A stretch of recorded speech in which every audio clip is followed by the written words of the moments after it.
What's the definition of sunnah? Like people say that since the Prophet ﷺ used to cover his head, so wearing a cap is a sunnah.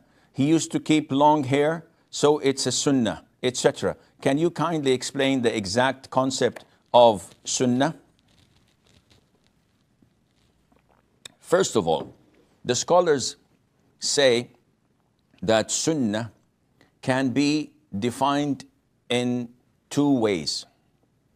So we have the 5 rulings, which are mandatory, obligatory, known as wajib. Then we have mustahab, or recommended, or voluntary, or sunnah.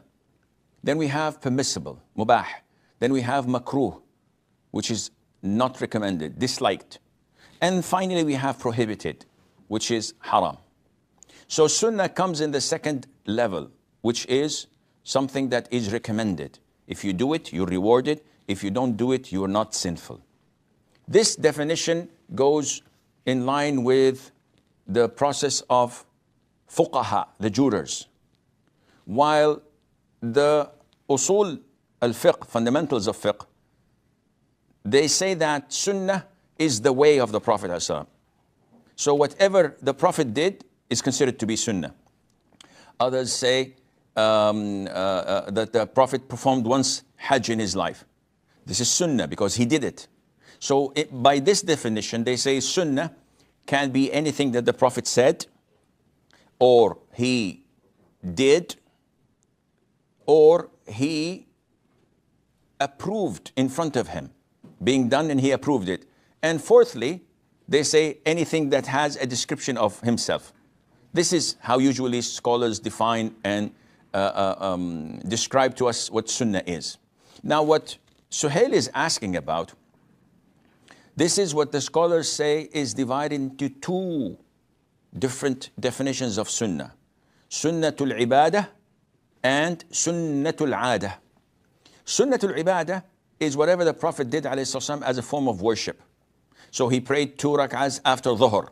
This is sunnat ibadah.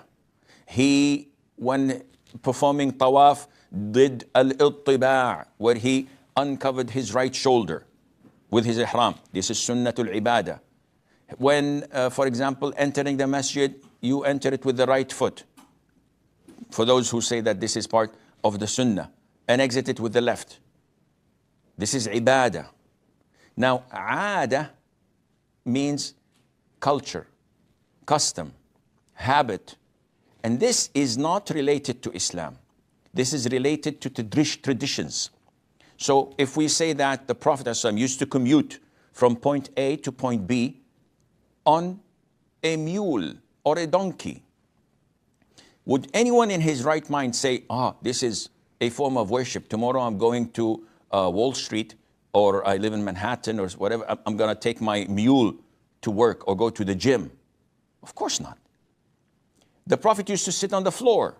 So you don't go to a 5 or 7-star hotel and leave the table and sit on the floor because this is sunnah. No, this is not sunnah. This is a adah, a tradition, a cultural thing that the Prophet used to do because his people used to do it. Likewise, prolonging the hair.